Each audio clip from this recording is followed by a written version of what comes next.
దాడి అప్పుడు కూడా అనుకున్నాం మనం. వైసీపీ నాయకులు అది కూడా డీజీపీ ఆఫీస్‌కి కూత వేటు దూరంలో జరగడం.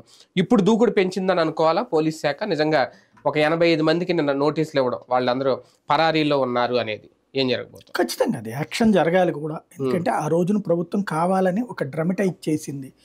కేవలం కొంతమందిని దాన్నేమంటారు మొక్కుబడి అరెస్ట్ చేసి వాళ్ళని బెయిల్ మీద రిలీజ్ చేసేసింది. స్టేషన్ బెయిలే ఇచ్చేసింది. హ్మ్. కనీసం అరెస్ట్ చేసి జైల్లోకి కూడా స్టేషన్‌కి కూడా పంపించలే. అవును. పోలీస్ స్టేషన్‌లోనే బెయిల్ ఇచ్చేశారు. హ్మ్. కళ్ళెదురుగుండా జరుగుతుంటే ఆ దాడి చేసినటువంటి వాడిని దగ్గరుండి బయటికి పంపించేసిన పరిస్థితి పోలీసులు చూసాం అక్కడ.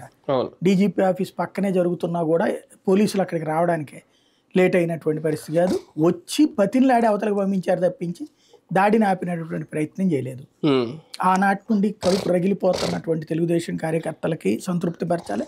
ప్రజలకు కూడా అదొక అన్వాంటెడ్ సిచ్యుయేషన్. ఎందుకంటే ఒక రాష్ట్ర కార్యాలయం మీద దాడి, అది కూడా కర్రలు విర్రలు పట్టుకెళ్ళి ధ్వంసం చేయడం అనేటటువంటిది ఒక అరాచకం. అవును.